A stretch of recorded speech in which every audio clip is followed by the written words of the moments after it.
Hello, Solar People, and welcome back to the channel. My name is Trey, and today we're going to go over the elements of a comic book page or a Western superhero comic page. So here is a full page that I have adjusted just a slightly, and you'll notice the blue lines all around it. And we're going to go over the elements of what these lines mean. So this is a Strathmore. Smooth. It has some instructions on the bottom that double page spreads are to trim to the trim marks and then put them together with tape on the back. And there are other lines. The solid line is on the very outside is the trim line. That is where the printer will cut it. So always keep your stuff inside that, unless it's a full bleed, and that bleed goes to that trim line, or even a little bit beyond that. Then inside that, there's these dashed lines. And you want to keep all action, relevant action, inside of that. Because it might get cut, but usually the printing process is pretty good nowadays, but just in case. And then this inner dash line is where you keep all dialogue within, so that there is no chance that that'll get cut. All extreme relevant action, all dialogue keeps within that dotted line. Now on the top, there is some info that you can give about your name, date, book number, the issue number, and the page that this is. And everything will print at 60%, 67%. So we work large, and then it'll get smaller, and it makes it more crisp, more concise, and a better looking and better reading book. And that is a standard Western comic book page. So here we have a page with some artwork on it, and I scanned that in. It's 11 by 17 Strathmore. And now how do I get rid of these blue lines? Right? Because you don't want that to interfere with the reader's experience. They're not supposed to be seen as the reader reads. But here we have, an example of the trim, the live lines, and where to keep things within. So here we have Jimmy Reyes art. This is a great resource for comic book inking, because he does comic book inking, and he has a lot of tutorials on the best practices for comic book inking. And this is one site I use a lot, and I will link his YouTube channel in the description. So here we have Inking Comics, how to remove blue line or non-photo blue. And that's what we're going to do. So, but everything I'm going to go over is what I learned from this video. So let's fit the screen. And so we go to Image, Adjustments, Black and White. And the shortcut or hotkeys, right, is Command, Option, Shift, plus B. Command, Option, Shift, plus B. Command, Option, Shift, plus B. But we're going to do this a few times just this way to give you an indication of this is how it's done. So black and white, and then you take out the cyan, all the cyan. Drop it all the way down, hit OK, and now the blue line is gone. And as an added step, Reyes showed me that Image, Adjustments, and go to Curves, which is Command M, or Apple M on a Mac. I'm not sure what it is on a PC, but on my Mac is Command M. So hit that, and then touch the white, and then OK. And now we save it, which is Command S to save, or you can go to File, Save. I just already pressed it, but it's this save. Or if you haven't named it, Save As. So your save options are here. And that is how I remove Blueline. So let's do that again. So here we have it. Another page. There are blue lines, and I want to get rid of that before I mess with it some more. I could do cleanup and all of that. But first, let's get rid of the blue lines. So again, image, adjustments to black and white. And that is Command, Option, Shift, B. Command, Option, Shift, B. Hit that. Take out all the cyan all the way down. Hit OK. And those blue lines, non-photo blue lines are gone. And now you can manipulate it, take it to another program. I like to clean it up a little bit more. You know, go over it, check it just a little bit before I take it into Clip Studio Paint. But this is my process. And to save it, always save. So File, Save, which is Command S, is a shortcut. Command S, and it is now saved. So let's do it once more, but this time we'll do the shortcut keys. So next page. What was it again? It was Command, Option, Shift, and B. These are the shortcuts, Command, Option, Shift, B. And that brings up the black and white prompt. You then take the cyan, drag it all the way to the right, takes it all the way down, say OK. And then Command M for the curves. Touch the white. And if you need adjusting more, you can do so. But I hit OK. And then Command S to save. And those were the shortcuts. So I have my 4 pages, and I'm working in Clip Studio Paint right now. So usually I do Photoshop. I bounce between Photoshop and Clip Studio Paint. I think I did my first comics in Photoshop, so it can be totally done in Photoshop. But I just find some of the tools in Clip Studios just a little bit more streamlined. So here we have the page in Clip Studios. And what I usually like to do, it usually starts off like this. I can save it, you know, this workspace, but I like to change it up. I want to show you how I usually change it up. I take this and move it to the side and then adjust the page. So then it looks like this. So I have my the page in view. This is page 1, page 2, page 3, and page 4. And what I like is that it shows the pages how it's going to be seen when read. So your ones, your odds are going to be on the right-hand side. If you're looking at a book, right? Think of a book in your hands. Your right hand is going to have all your odd pages. Your left hand will have all your even pages. And so that helps to think about when you're thinking about page turn. And comics are, in essence, you want to keep them hooked on that odd page so that when they turn, they want to know what's going to happen. And so they turn the page. This doesn't always happen, but if you can get down that concept of, hey, what's going on in that page, that final panel on that odd page, odd number page, so that when you turn it, you want to know. You want to know more. A page turner. So I have, again, pages on this side, the larger on this one, and this is what it looks like. And of course, your layers on this side. Now, a very strong thing to note is, how do we get borders like in an actual comic? And a great resource for that. Another person I look at online, especially in the YouTube space, is Scott Drummond.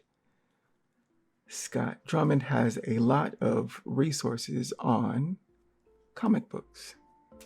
I always like to shout out those who have helped me advance.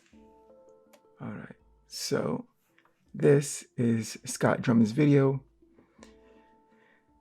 Shout out to him, Scott Drummond, how to create and edit panel borders in Clip Studio Paint. Now this is specific to Clip Studio Paint. I'm sure there are ones on Photoshop and how to get comic book panels and whatnot in Photoshop, but this is one of the ones I use highly in when I'm using Clip Studio Paint. So I will be going on, mostly my stuff is based off of this. So shout out to him. Thank you, sir, for the resource. So back to the page. So it all starts with a new image. So Command New, and it'll bring this up. And this is the workspaces. So we have illustration up on top. Illustration, comic. I don't usually use this one. Printing, well, comic, printing and fanzine. Comic all, show all settings, or show all comic settings is what I use. And then there's one for animation, but I use show all comic settings. And that brings this up. And then usually file name. And I save it to a specific folder because I want to keep all my stuff in a certain folder. And the width is 7. This is all in inches. So 7 inches by 10.75 inches in height. Resolution is 1200. Yes, 1200. Because again, we're going large, and then it'll come down. And then of course you can manipulate it like in PDF form to, get it ready for PDF if you're gonna show it digitally or on a website and whatnot. But let's continue. Paper is white. The binding or finish size is, the width is 6.63. 6.63. The height is 10.25 with the bleed width as 0.13. The default border inner size is width 6.13, height 9.75 with no offset on the X or Y axis. Axes. And then what I really like is multiple pages. I have that checked, and then you can adjust the number of pages. So say if you're going to do 24 pages. So let's do 24 pages, which is standard comics. Well, between 18 to 24. It depends on if there's ads in the comic, which can increase size. But usually it's between 18 and 24. And then binding point, it's left binding from the right, because American comics left to right, left to right. And once that is set, we go, okay, it's thinking it out, and here we go. So here we have the comic in all of its glory. All right, so back to the 4-page comic. Now there are some things I want to demonstrate. So let's do a new one with Command N for new. And again, it's the 4th from the left on the top of Clip Studio Paint. This is illustration, comics, printing a fanzine, and the 4th one is show all comic setting. And again, we have all of our settings that we did previously. And at the bottom for multiple pages, number of pages, 4. And here we have this little box that says combine into 2-page spreads. So let's see what that looks like. Check that. It's much like the 24-pager, but let's make it, let's do 12. 12. Binding point, left binding from right, say okay, cha-cha. And so all the pages that are connected, the 2, 3, 4, 5, 6, 7, 8, 9, and 10, 11 are all in this. See, they're connected like a 2-page spread. And I don't usually use this one, but if you do, there is that option. So once more, dear friends, okay, so change that back to 4 and uncheck the combine into 2-page spreads and hit OK. And here we have it. And each individual, these 2-page in the middle section are split up. And I like to do that because it makes the pages easier to do what I need to do in them. And also if you want to make the file for a PDF or online, it often helps for that. Now you can do InDesign stuff that can, make a book look like a book, but for this example, I like them all split. So now let's import some pages.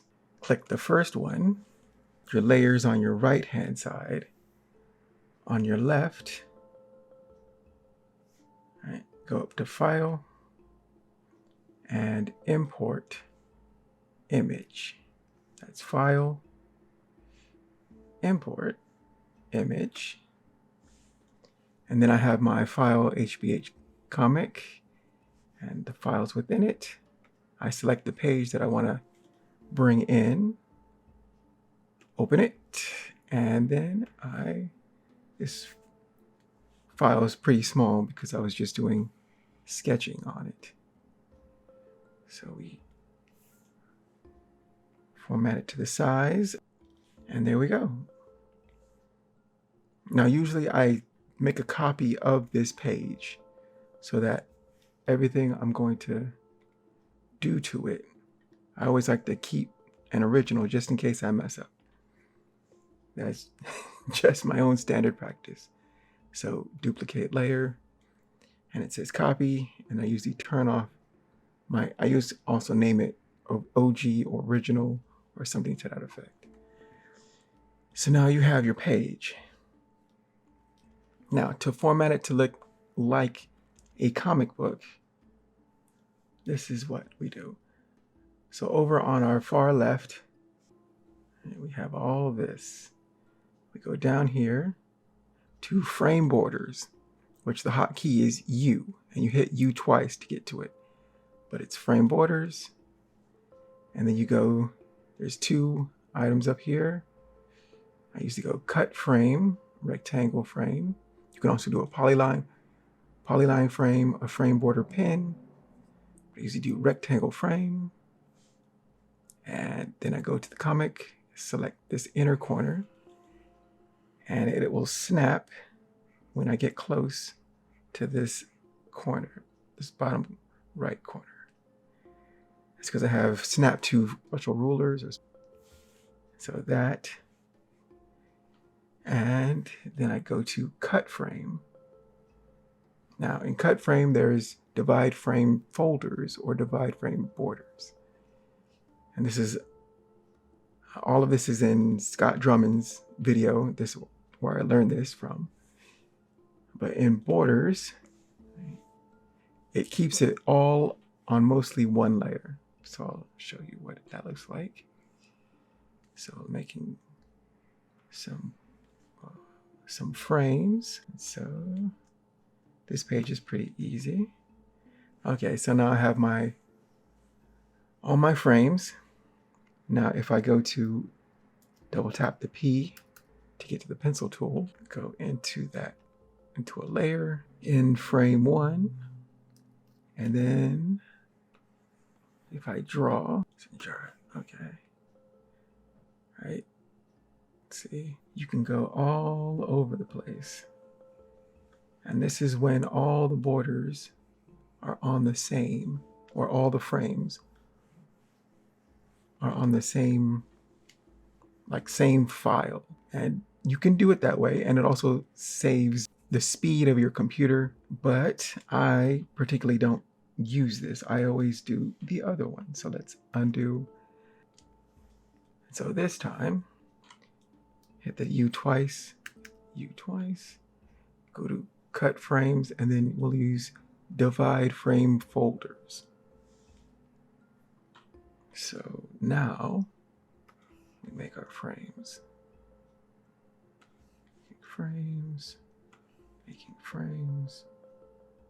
Making frames. So same thing. However, now each frame is its own folder. And I collapse these down when I'm not using them. And I rename the frames so that I know what's in it approximately and what number it is. First frame, second frame. So from the top down, left to right is how I would arrange them. But what I do like is now with the pencil tool, let's open this frame, layer, pencil tool. And now when I draw, it doesn't affect anything outside of this frame. And that, to me, is fantastic. So that I can keep all the stuff within its individual.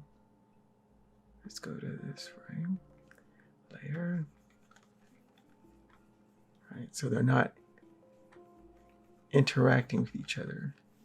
And I can color and draw without going into other frames. It keeps everything in that frame.